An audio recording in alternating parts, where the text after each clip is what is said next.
बजारबाट हामी तल कन्तरपुर गइरहेका छौँ तिहार मनाउनलाई।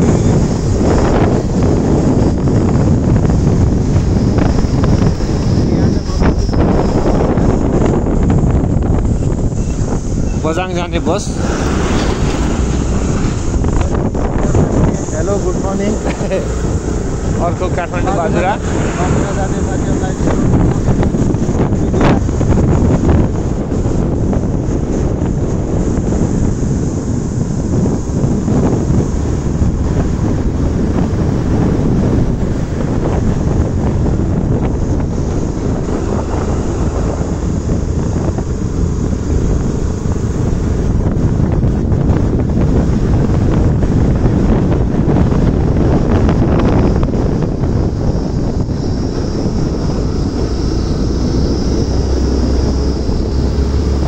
पनि अटो आइपुग्दैछ।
अब हामी भासुको भिरमा टच भयौँ। ठ्याक्कै भासुको भिर स्टार्ट भयो।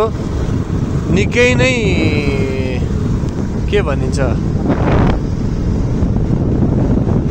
अप्ठ्यारो बाटो रहेको थियो पहिला, अहिले चाहिँ अलिक सहज भएको छ। पहिरो निकै नै गइरहन्छ यो ठाउँमा।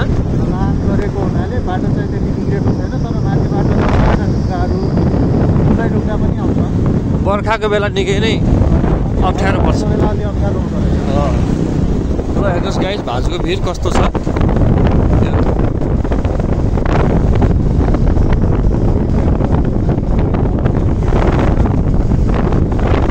यो सेल्फी पोइन्ट हो, यो सेल्फी डाँडा।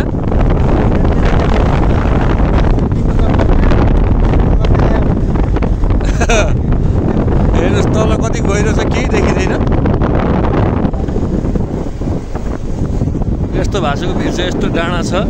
यो ठाउँमा यात्रा गर्दाखेरि अलिकति विचार गरेर आउनुपर्छ। चाहिँ ढुङ्गा खसिरहेको बेलामा चाहिँ हतार गरेर बाटो क्रस के अरे बाटो आउने त्यसो गर्न अहिले हामीले पनि विचार गरेर चलाउनु पर्छ। त्यही विचार गरेर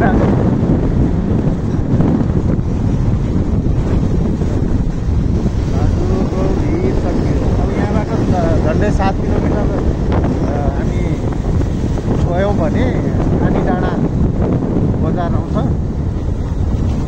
मलाई लाग्छ सरकारी गाडी चलिरहेको छ। हामीलाई बालै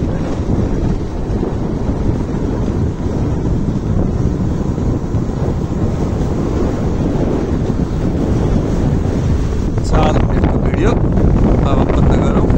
ठ्याक्क 5 मिनटको भन्दैछु।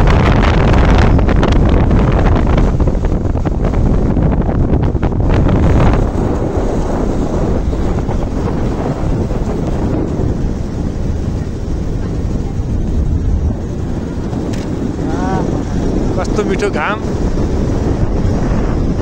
न्यानोपन दियो एकछिनलाई। 2 दिन कि 4 दिन फेरि अहिले धेरै रात भने यस्तो फेरि चिसो आयो।